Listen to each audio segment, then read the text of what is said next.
एक महिला पार्टी करण्यासाठी आपल्या सहकाऱ्यांसोबत एका हॉटेलात गेली। मध्यरात्रीपर्यंत ती पार्टी चालली। पार्टीत दारू प्यायल्याने ती महिला थकली होती आणि नशेत सुद्धा होती। त्या महिलेची अवस्था ठीक नसल्याने एका दुसऱ्या सहकारी महिलेने तिला घरी सोडण्याची ऑफर दिली। ही सुद्धा महिलाच आहे तर सोबत होईल म्हणून ती पीडिता सोबतही निघाली। त्या दोघी कारमध्ये बसल्या। तिथे सोडण्याची ऑफर देणाऱ्या महिलेचा पती आणि आणखीन एक सहकारी पुरुष होता।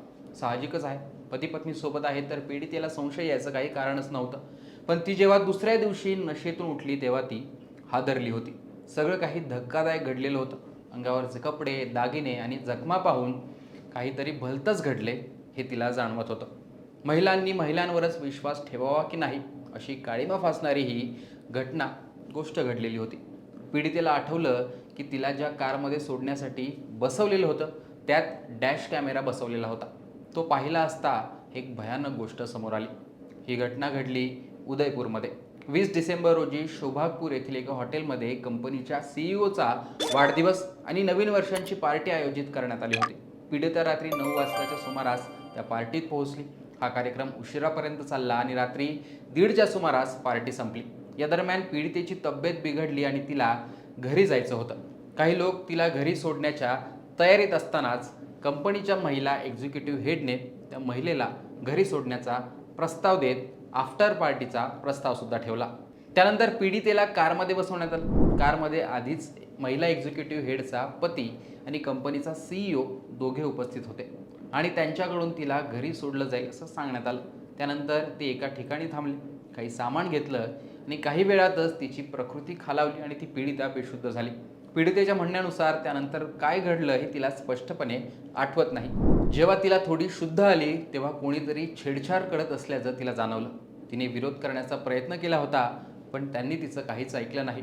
पीडितेने आरोप केला की रात्री 1:45 ते पहाटे 5 या दरम्यान कारमधील तिन्ही आरोपींनी तिच्यावर सामूहिक बलात्कार केला।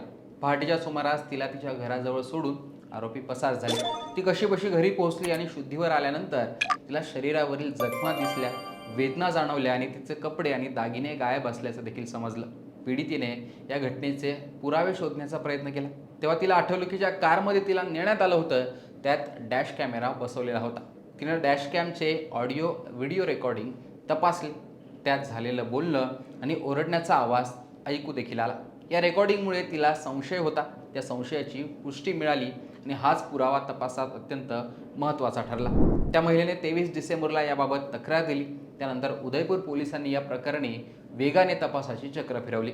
जिल्हा पोलीस अधीक्षक योगेश गोयल यांच्या मार्गदर्शनाखाली एएसपी माधुरी वर्मा यांनी तपास सुरू केला। पीडितेचा जबाब, वैद्यकीय अहवाल आणि काही पुराव्यांच्या आधारे सामूहिक बलात्काराची पुष्टी झाली। पोलिसांनी तातडीने कारवाई करत आयटी कंपनीचा सीईओ जयेश सिसोदिया, सहआरोपी गौरव सिरोही आणि त्याची पत्नी यांना अटक केली आहे। या धक्कादायक घटनेची देशभरात चर्चा होते आणि सहकाऱ्यांनीच हे घृणास्पद कृत्य केल्याने विश्वासघातकी घटनेचा निषेध देखील व्यक्त होतोय।